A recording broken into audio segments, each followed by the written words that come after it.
ఓం నమో భగవతే శ్రీ మేధా దక్షిణామూర్తయే. ఓం నమో భగవతే శ్రీ ఆదిశంకరాయ. ఓం నమో భగవతే శ్రీ రమణాయ. శ్రీ గురుభ్యో నమ. శ్రీకృష్ణుడు అర్జునుడితో ఇలా అంటాడు: తస్మాదసక్తః సతతం కార్యం కర్మ సమాచర, అసక్తో హ్యాచరన్ కర్మ పరమాప్నోతి పూరుషః. మమకార మీద ఆసక్తులను విడిచిపెట్టి ఆసక్తి రహితుడవై నీ పనులను ఒక కర్తవ్యములాగా నిర్వహించుము. ఏలనన కర్మ ఫలములపై ఆసక్తి లేకుండా పనిచేయటం వలన మానవుడు ఆ పరమాత్మను చేరుకోగలడు అంటాడు. అంటే చేసే పనిలో మనము తగులుకోకుండా చేయాలి. అన్అటాచ్డ్. కన్ను చూడవచ్చు, చెవి వినవచ్చు, నోరు మాట్లాడవచ్చు, అన్ని కార్యములు చేయవచ్చును, కానీ దాంట్లో తగులుకోకండి నాయనా అని చెప్తున్నారు. మానవుడికి కర్తృత్వం అంటే ఈ అహం అనేది మనందరికీ చాలా ఎక్కువగానే ఉన్నది. అంటే నేను చేస్తున్నాను. అహంకారం ఎవడండి వీడు అసలు? He is the instrument in the hands of the almighty, in hands of the higher power. పరమాత్మ ఉంది. ఈ అహంకారం ఎంతండి? వీడి అహంకారము. ఆఫ్టర్ ఆల్ అహంకారము భగవంతుని చేతిలో ఒక ఉపకరణం, ఒక పనిముట్టు, ఒక కీలు బొమ్మ ఈ అహంకారం. వీడికి ఉనికి లేదండి అసలు. వీడు స్వయం ప్రకాశం కాదు. వీడు ఒక దాని మీద ఆధారపడి ఉన్నాడు. వీడికంటూ ఒక ఎగ్జిస్టెన్స్ లేదు. వీడంటూ ఒక పని చేసుకోలేడు. వీడు తనకు తానుగా ఏమీ చేయలేడు. వీడు ఒకసారి కనుక మనకు అది అవగతం అవుతే గనక అసలు భగవాన్ చెప్తున్న ఊరక ఉండటం అనేది అదే. అంటే వీడి ప్రసక్తే లేదు ఇక్కడ. మనం ఏంటంటే ఇక్కడ నేను చేస్తున్నాను, నేను చేయకపోతే ఈ పని ఎవరు చేస్తారు అని మనం అనుకుంటాం. నిజంగా వీడు చెయ్యట్లా. All actions are happening through me. Bhagavan అదే చెప్తారు. నీ ద్వారా పని జరిపించబడుతుంది. నువ్వు ఒక ఉపాధి మాత్రమే, నువ్వు ఒక పనిముట్టు మాత్రమే. ఇప్పుడు యజమాని ఉన్నాడండి, వాడు ఆ యజమాని ఆ పట్టకార పట్టుకొని తన పనులను చేసుకుంటాడు. పట్టకార తనకు తానుగా ఏ పని చేయలేదు. ఆ యజమాని చేతుల్లో వాడు ఒక పనిముట్టు. ఎక్కడైనా పట్టకార కంప్లైంట్ చేస్తుందండి. ఇప్పుడు ఆ పనిముట్టు దానికి ఏం తెలుసు ఎవడు చేస్తున్నాడో ఏం చేయిస్తున్నాడో? ఆ యజమాని పట్టుకుంటే ఆ పట్టకార ద్వారా పనులు జరిపించబడుతున్నాయి. ఇప్పుడు చంద్రుడు వెలుగుతున్నాడంటే అది ఆ చంద్రుడు సూర్యుడి మీద ఆధారపడి ఉన్నాడు. సూర్యుడి యొక్క కాంతి చంద్రుడి మీద పడటం వల్ల మనకు ఆ వెలుగు వస్తుంది. చంద్రుడు ఎప్పుడైనా కంప్లైంట్ చేస్తున్నాడా నేను చేస్తున్నానని? భూమి తన చుట్టూ తాను తిరుగుతుంది. ఒక కక్షలో ఆ యొక్క పరమాత్ముని యొక్క ఆధీనంలో, ఆ పరమాత్ముని మీద ఆధారపడి ఈ భూమి తన చుట్టూ తాను తిరుగుతుంది. ఆఫ్టర్ ఆల్ నువ్వు పీల్చుకునే గాలి కూడా అది నీకు తెలియకుండానే జరుగుతుంది. నీ గుండె ఎవరో కదిలించట్లా, తనకు తానుగా ఆ గుండె కొట్టుకుంటుంది. నువ్వు వచ్చి చేయి పెట్టి ఏం కదిలించట్లేదు కదా. సృష్టిలో అవన్నీ ఆ పరమాత్మ మీద ఆధారపడి వాటి పనులు నడిపించబడుతున్నాయి. కానీ ఈ జీవుడు ఒక్కడే నేను చేస్తున్నాను అనే అహంకారంతో విర్రవీగుతున్నాడు. కాబట్టి ఈ అహం అనేది పనికిరాదు. అదే భగవాన్ శ్రీకృష్ణుడు చెప్తున్నాడు, ఈ అహంకారాన్ని వదిలివేయాలి. భగవంతుని చేతిలో మనమందరం కూడా ఇన్స్ట్రుమెంట్స్, ఉపకరణములు. ఈ జగత్తంతా, ఈ ప్రపంచం, ఈ సృష్టి అంతా ఆ పరమాత్మని యొక్క జ్ఞానం మీద ఆధారపడి ఉన్నాయి. మరి అందుట్లో ఈ మానవుడు ఎంతండి? చాలా అల్పుడు. మరి ఎందుకు ఈ జీవుడికి ఈ అహంకారము, కర్తృత్వము? చెప్పండి.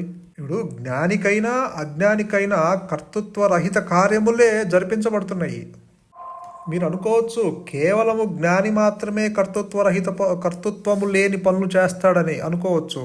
నిజానికి జ్ఞానులైనా అజ్ఞానులైనా మనమందరము కర్తృత్వరహిత కార్యములు మాత్రమే చేస్తున్నాము. కానీ అది మనకి తెలియట్లా. నేను చేస్తున్నాను అనే భావము ఉండటం వల్ల మనము ఆ యొక్క ఫలితములు నెత్తి మీద వేసుకుంటున్నాము. భగవాన్ రమణులకి కూడా మరణానుభవము పూర్వము కర్తృత్వం లేని పనులే జరిపించబడ్డాయి.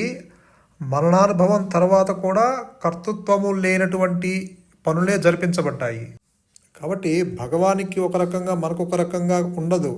ఈ సృష్టిలో ప్రతి జీవికి కర్తృత్వము లేని కార్యములే జరిపించబడుతున్నాయి. కాకపోతే అది మనం గుర్తించక ఆ కర్తృత్వాన్ని మనం మీద వేసుకుంటున్నాము. నేను చేస్తున్నాను, నేను చేయకపోతే ఈ పని ఎవరు చేస్తారు? కాబట్టి ఈ జీవులు పతనం అవటానికి కారణము ఈ అహంకారము. నేను చేస్తున్నాను, కాబట్టి నేను చేస్తున్నానని విర్రవీగుతున్నాడు. ఏమిటండి వీడు చేసేది? ఎంతకాలం బతుకుతాడు? అనంతకాలం నుంచి ఒక మహత్తరమైనటువంటి శక్తి, ఆ పరమాత్మని యొక్క శక్తి జగత్తునంతటిని ఆ జ్ఞానము ఆధారంతో నిర్వహించబడుతున్నది కదా. వీడెవడండి మొన్న వచ్చాడు, వీడు మొన్న వచ్చాడు, మళ్ళీ కొంతకాలానికి పోతాడు. వీడెంతండి? ఆఫ్టర్ ఆల్ ఒక అహంకారం.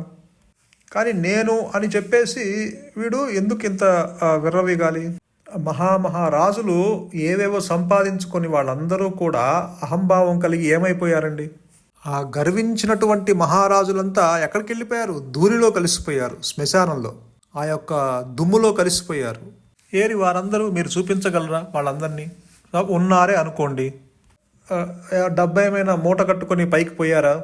ఆ పరమాత్ముడి దగ్గర ఈ జీవుడు ఎవడండి? అసలు వీడు ఉన్నాడా? విచారిస్తే అసలు వీడు లేడు కదా. లేని అహంకారానికి ఇన్ని తిప్పలు. ఈ కాలము చేత చంపబడినవాడు ఒక్కడే ఉన్నాడు ఈ ప్రపంచంలో. తక్కిన వారందరూ కూడా కాలం చేత ఛేదింపబడుతున్నారు. ఎవరు? ఈ జీవుడు. కాలం చేత ఛేదింపబడినవాడు ఎవరు చెప్పండి? కాలకాలుడు. ఆ భగవంతుని పేరు కాలకాలుడు, ఆ పరమాత్మ పేరు కాలకాలుడు. కాలుడు అంటే యముడు. ఆ యముడిని కూడా దాటినటువంటి శక్తి ఆ పరమాత్మునికి మాత్రమే ఉన్నది. చావు పుట్టుకలు లేవు ఆ పరమాత్మకి. కాబట్టి కాలకాలుడు అయినటువంటి ఈ పరమాత్మకు కాలం అనేది ఒక లెక్క. ఈ కాలగర్భంలో పడి అందరూ నాశనం అయిపోతున్నారు జీవులు. కానీ పరమాత్మలాగా అసలు దీంతో సంబంధం లేకుండా, చావు పుట్టుకలతో సంబంధం లేకుండా, ఈ యొక్క ఆలోచనలతో, అన్యత్వంతో సంబంధం లేకుండా, ఈ ప్రపంచంతో, ఈ సృష్టితో, ఈ జీవులతో సంబంధం లేకుండా నిరంతరము జ్ఞానవృత్తి చేత తన్ను తాను తెలుసుకుంటూ, ఎరుకతో కూడి, ఉనికితో కూడి తన స్వరూపము ఆనందంగా ఉన్నాడు. ఈ జీవుడు పుట్టకముందు ఉన్నది పరమాత్మ, ఈ జీవుడు చనిపోయిన తర్వాత ఉంటుంది పరమాత్మ. కానీ వీడు మాత్రము నేను చేస్తున్నాను అన్న అహంకారంతో విర్రవీగుతూ ఉంటాడు. నువ్వు చూచినా, చేసినా, వాసన చూసినా ఇంద్రియములు ఆ పనులు చేసుకుంటూ పోతున్నాయి. కానీ ఆ హృదయంలో ఉన్న పరమాత్మకు దీనికి ఎటువంటి సంబంధం లేదు. ఈ ఇంద్రియములు అనేటువంటివి పాముల వలె చెలరేగుతూ ఉంటాయి. అవి చాలా ప్రమాదం కలగజేస్తుంటాయి. పడగలు ఎత్తుకొని ఆ జీవుని కాటువేస్తున్నాయి. వివేకము అనేటువంటి కర్రతో వాటిని కొట్టి దూరంగా పంపించేయాలి.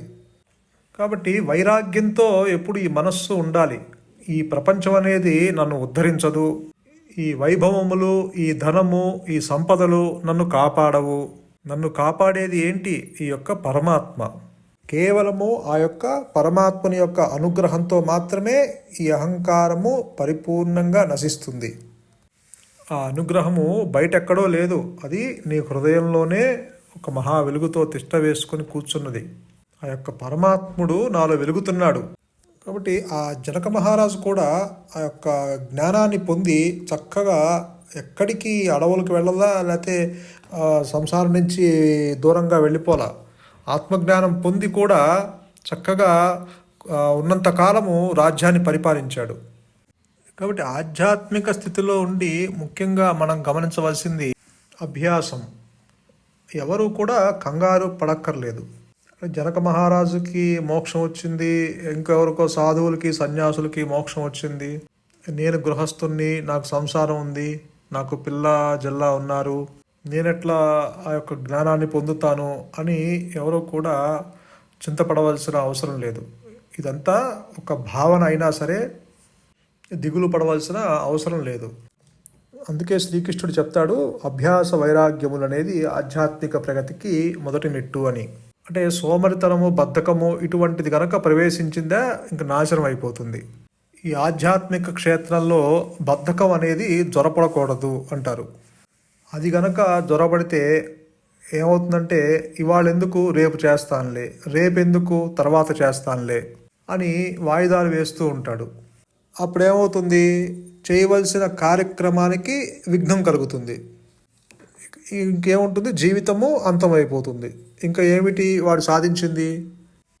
ఒకవేళ చనిపోయిన తర్వాత మళ్ళీ మానవ జన్మ వస్తుందన్న గ్యారంటీ ఎక్కడా లేదు. కాబట్టి ఆ పరమాత్ముని, ఆ యొక్క మాధవత్వాన్ని మనము గనక ఆ జ్ఞానాన్ని పొందాలంటే ఖచ్చితంగా అభ్యాసం ఉండాలి. కాబట్టి ఆ యొక్క తరించటానికి మనము ఖచ్చితంగా ప్రయత్నం చేయాలి. సోమరితనానికి అవకాశం ఇవ్వకూడదు. ఒక ఆశ్రమంలో ఏం జరిగిందో తెలుసా? గురువు గారికి ఒక శిష్యుడు ఉన్నాడు. ఆ శిష్యుడు ఏ ముహూర్తంలో పుట్టాడో ఏమో కానీ మహాసోమరి, మహాబద్ధకస్తుడు. చెప్పిన పని సరిగ్గా చేయడు వాడు. ఒకసారి గురువుగారు పొద్దున్నే వాడిని పిలిచారు. నాయనారా, ఆ పూజ చేయటానికి వెళ్ళి కొన్ని పుష్పాలు తీసుకురా నాయనా అని అన్నాడు ఈ గురువుగారు. వెంటనే ఆ శిష్యుడు గురువుగారికి చెప్తున్నాడు, స్వామి నా కాలుకి ముళ్ళు గుచ్చుకుంది అన్నాడు. నేను అంత దూరం వెళ్ళి పుష్పాలు కొయ్యలేను, నా కాలికి ముళ్ళు గుచ్చుకుంది అని తప్పించుకున్నాడు. సరే, ముళ్ళు గుచ్చుకుంది అన్నావు కదా, కాబట్టి నువ్వు నడవలేవు కదా, ఇక్కడే కూర్చొని ఇగో ఈ గంధం నూరు, పూజకి కొంచెం గంధం కావాలి కదా, ఇక్కడే కూర్చొని ఈ గంధం నూరు, నువ్వేం కదలవలసిన అవసరం లేదు. వెంటనే వాడేమన్నాడు తెలుసా? కడుపులో తెగ తిప్పుతుంది అన్నాడు. వాడి కడుపులోట తెగ తిప్పుతుంది అంటున్నాడు గురువు గారితో. సరే, గంధం కూడా వద్దు, నువ్వు ఊరికనే కూర్చో గేటు దగ్గర. ఎవరైనా కొత్త వాళ్ళు వస్తే నన్ను కేకవేయి, స్వామి వాళ్ళు వచ్చారని చెప్పి కేకవేయి. వాడు వెంటనే ఏమన్నాడంటే తల గిర్రను తిరుగుతుంది అన్నాడు. అంటే ఈ విధంగా అన్నీ చెప్పి తప్పించుకుంటున్నాడు. అప్పుడు గురువుగారు కనిపెట్టాడు వీడి సంగతి. ఒరే నాయన, నువ్వేమీ చేయవద్దు, అదిగో ఆ భక్తులు తెచ్చిన పలహారాలు ఒక డబ్బాలో పెట్టాను, తినరా అన్నాడు. అప్పుడు ఈ శిష్యుడు ఏమంటున్నాడంటే, స్వామి మీ ప్రతి ఆజ్ఞను ధిక్కరిస్తుంటే నాకు సిగ్గుగా ఉంది, ఈసారి మాత్రం తప్పకుండా చేస్తాను అన్నాడు. శుభ్రంగా తినేశాడండి. ఇటువంటి శిష్యులు ఉంటే ఎంత బాధ అండి గురువుగారికి, చెప్పండి. సోమరితనం, బద్ధకం ఇటువంటిది గనక ఈ ఆధ్యాత్మిక క్షేత్రంలో పెట్టుకుంటే సర్వనాశనం అయిపోతుంది. అందుచేత శ్రీకృష్ణ పరమాత్మ చేసే పనులు డిటాచ్డ్గా, అంటే వాటిని తగులుకోకుండా జాగ్రత్తగా ఈ పనులు చేసుకుంటే ఒక పురోగతి ఏర్పడుతుంది అంటున్నారు. కాబట్టి ది పవర్ ఆఫ్ డిస్క్రిమినేషన్ అనేది ఈ బుద్ధికి అనేది ఉంది. ఏది నిత్యము, ఏది అనిత్యము, ఏది ధర్మము, ఏది అధర్మము, ఏది సత్యము, ఏది అసత్యము, ఆ యొక్క వివేకించే శక్తి ఈ బుద్ధికి ఉన్నది. మనకి ఈ మనస్సు, బుద్ధి రెండు ఉన్నాయి. ఈ మనస్సు ఏం చేస్తుందంటే ఏదో ఒకటి సంకల్పిస్తుంది. అది మంచిది చెడ్డది అని దానికి లేదు, ముందు సంకల్పిస్తుంది, ఒక ఆలోచన వదులుతుంది. కానీ బుద్ధి అనేది ఆలోచిస్తుంది, ఇది మంచిదా చెడ్డదా. చెడ్డదైతే చేయకుండా, మంచిదైతే చేయటానికి దానికి శక్తి ఉన్నది. అంటే ఈ బుద్ధి అనేది నిశ్చయిస్తుంది. అందుకే గురువుగారు కూడా అంటారు, ఈ బుద్ధి సూక్ష్మతే ఆత్మ అని. ఈ జీవులకి బయట శత్రువులు చాలామంది ఉన్నారు, వాళ్ళని స్వాధీనం చేసుకోవచ్చు, జయించవచ్చు. కానీ ఈ లోపల ఉన్న ఈ శత్రువులు కామక్రోధ లోభ మోహ మద మాత్సర్యములు, అవి ఆ శత్రువులు వాడికి ప్రయత్నం చేసుకోవాల్సిందే, ఎవడికి వాడు ఆ ప్రయత్నం చేసుకోవాల్సిందే, ఇంకొకరు ఎవరు సహాయం చేయలేరు. బయట మీకెవరన్నా శత్రువులు గనక ఉంటే ఎవరైనా 10 మంది వచ్చి మీకు సహాయం చేయగలరు. కాబట్టి ఆ లోపల ఉన్న శత్రువుల్ని మనము మన ప్రయత్నంతో దాన్ని మనము అధిగమించాలే తప్ప, అంటే ఈ లోపల కోరికలు ఉంటాయి, అవి ఎంత అనుభవించినా ఏమైనా తృప్తి ఉంటాయా? ఇంకా ఇతరమైనటువంటివి ఎన్నో అనుభవిస్తున్నాడు ఈ విషయములు. ఎన్ని అనుభవించినా ఈ జీవుడికి నో సాటిస్ఫాక్షన్. అంటే ఈ కోరికలు ఎన్ని అనుభవించినప్పటికీ సాటిస్ఫాక్షన్ లేదు. మీకు ఒక దృష్టాంతము చెప్తా. అంటే ఇక్కడ యయాతి, మీ అందరికీ తెలిసిన మహారాజు పేరు వినే ఉంటారు, యయాతి అనేటువంటి మహారాజు ప్రపంచంలో ఉన్న సమస్త సుఖాలు అనుభవించేశాడు. ముసలితనం వచ్చింది, కానీ లోపల కోరికలు మాత్రం తగ్గలేదు. శరీరము కృషించిపోతుంది, పళ్ళు ఊడుతున్నాయి, కంటికి చత్వారం వచ్చింది, చెవికి చెవుడొచ్చింది, కానీ లోపల కోరికలు మాత్రం ఏమాత్రం తగ్గలేదు.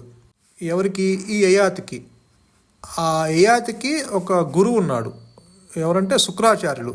శుక్రాచార్యుల దగ్గరికి వెళ్ళి సాష్టాంగ నమస్కారం చేసి, మహాత్మా అనుగ్రహించండి అన్నాడు. నాకు కోరికలు తగ్గలేదు, శరీరం కృషించిపోతుంది, కాబట్టి నాకు ఇంకొక యవ్వనం దయచేయండి అన్నాడు. ఈ యవ్వనము అయిపోయి ముసలితనం వచ్చింది. ఈ టైంలో ప్రార్థన చేశాడు.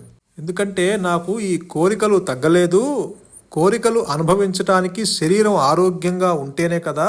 ఇప్పుడు పళ్ళు ఊడిపోతే నేను వస్తువులు ఎట్లా తినేది, భోజనము ఈ మంచి మంచి పలహారాలు ఎట్లా తింటాను, ఈ విధంగా నేను భోగాలు అనుభవించాలి, నాకు ఈ యవ్వనం మళ్ళీ తిరిగి రావాలి అని అడుగుతున్నాడు.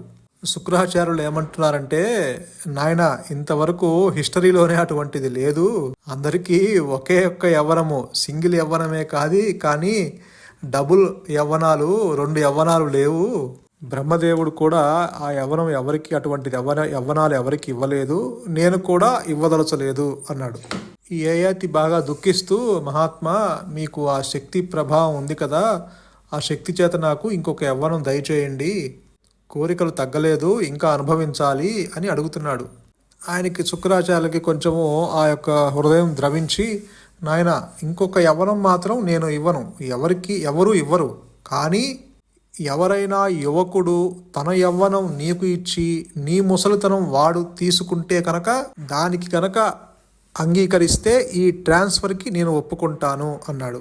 అంటే ఎవడైనా యువకుడు మంచి యవ్వనంగా ఉన్నవాడు తన యవ్వనం నీకు ఇచ్చి నీ ముసలితనం వాడు తీసుకుంటానికి కనుక ఒప్పుకుంటే ఈ ట్రాన్స్ఫర్కి నేను అంగీకరిస్తాను అన్నాడు ఈ శుక్రాచార్యుల వారు. స్వామి చాలు, అంత మాత్రం చాలు అని ఇంకా బయటికి బయలుదేరుతుంటే ఒక యువకుడు అట్లా పోతున్నాడు దారిలో. ఏమండి యువకులు గారు, మీ యవ్వనం నాకు ఇచ్చి నా ముసలితనం నువ్వు తీసుకుంటావా అన్నాడు. వాడేమన్నాడంటే, నోరు మూసుకొని బయటికి పదా, ఎవరైనా ఇస్తారండి, ఎవ్వరు ఇవ్వడు. ఈ పళ్ళు ఊడిపోయిన ఈ ముసలాని యొక్క ముసలితనం ఎవడికి కావాలండి, కాబట్టి ఎవడు ఇవ్వడు. ఇలా ఎవరడిగినా నాన్ సెన్స్ అని బయటికి పోవని తిడుతున్నాడే తప్ప ఎవరు ఇవ్వట్లా. చివరికి విసుగుబుట్టి తన యొక్క కుమారుణ్ణి అడిగాడు. మంచి యవ్వనంలో ఉన్నటువంటి కుమారుడు. ఆ కుమారుడికి తన తండ్రి అంటే అపారమైనటువంటి పితృభక్తి. నాన్న, నా యవ్వనం నువ్వు తీసుకో అనేశాడు. నీ ముసలితనం నాకు ఇయ్యి అన్నాడు. ఆ శుక్రాచార్యుని యొక్క వరప్రభావం చేత వీళ్ళిద్దరూ మార్చుకున్నారు. అంటే కుమారుని యొక్క యవ్వనం తండ్రికి వచ్చింది, తండ్రి యొక్క ముసలితనం కుమారుడికి వచ్చింది. ఇక అప్పుడు చూడండి, ఆ యయాతి యువకుడిగా ఉండి ఇదివరకే ఒక లిస్టు రాసుకున్నాడు. నాకు గనక యవ్వనం వస్తే ఇదిగో ఈ భోగాలు నేను అనుభవిస్తాను అని 1, 2, 3 అనేక విషయ భోగాలన్నీ రాసుకున్నాడు. ఒక్కొక్కటి అనుభవించడం మొదలుపెట్టాడు. ఒక్కొక్కటి ఎంతకాలం అండి? How long? ఈ 2వ యవ్వనం కూడా ఎంతకాలం ఉంటుంది? మళ్ళీ ముసలితనం రాబోతున్నది వాడికి. చూడండి, 2వ యవ్వనం కూడా అయిపోతుంటే కోరికలు ఏమాత్రం తగ్గలేదు, మళ్ళీ ముసలితనం వస్తుంది ఇంకోసారి. అప్పుడండి లోకానికి ఎటువంటి బోధ చేశాడంటే యయాతి, ఈ యొక్క కోరికలు అనుభవిస్తే తగ్గవు అనేశాడు. చక్కగా లోకానికి ఒక చక్కని ఉపదేశం చేశాడు. అంటే 2 యవ్వనాలు అనుభవించినటువంటి యయాతి కూడా నో సాటిస్ఫాక్షన్, తృప్తి అనేది లేకుండా పోయింది. కాబట్టి ఈ యొక్క లగ్జరీస్, ఈ యొక్క విషయ భోగములు అనుభవిస్తుంటే అవి పూర్తి కావు, ఇంకా అనుభవించాలి అంటే తల నెరిసిపోతుంటుంది, పళ్ళు ఊడిపోతుంటాయి, కానీ కోరిక మాత్రం ఏమాత్రం తగ్గలేదు. కాబట్టి ఈ జీవుడు ఏనాటికైనా ఈ కోరికలకు ఫుల్ స్టాప్ పెట్టాల్సిందే. కాబట్టి ఈ యొక్క కోరికలు వెంబడి పరిగెత్తకుండా మళ్ళీ కావాలి, మళ్ళీ తినాలి, మళ్ళీ తిరగాలి, ఇలా మళ్ళీ అంటూ వాటిని వెంబడించకుండా ఆ యొక్క వివేక విచారణ చేస్తూ, ఆ తీవ్ర వైరాగ్యాన్ని పెంచుకుంటూ, ఆ యొక్క దోషదర్శనం చేస్తూ, అన్నిటిలోనూ దోషదర్శనం చేస్తూ, ఏది అనిత్యము, ఏది నిత్యము, ఏది అవసరము, ఏది సత్యమో ఏది అసత్యమో అనేది మనం ఈ యొక్క డిస్క్రిమినేషన్ ఆ బుద్ధితో బుద్ధి సూక్ష్మతతో మనం యొక్క విచారణ చేసి దేన్ని ఆశ్రయిస్తే ఈ యొక్క అనంతమైన కోరికల నుంచి మనం బయటపడతామో అటువంటి ఆ యొక్క పరమాత్ముని, ఆ యొక్క జ్ఞానాన్ని, ఆ యొక్క మౌనాన్ని, ఆ యొక్క గురువుని ఆశ్రయించాలి. కాబట్టి ఆ యొక్క పరమాత్మ అది నీ స్వరూపంగా ఉన్నాడు, అది నీ హృదయాంతరంలోనే ఉన్నాడు, నీ అంతర్యామిగా ఉన్నాడు. కాబట్టి ఆ యొక్క నిజమైన నేనుని ఈ జీవుడు ఖచ్చితంగా ఆశ్రయించాల్సిందే, వేరే మార్గం లేదు. సంతోషం.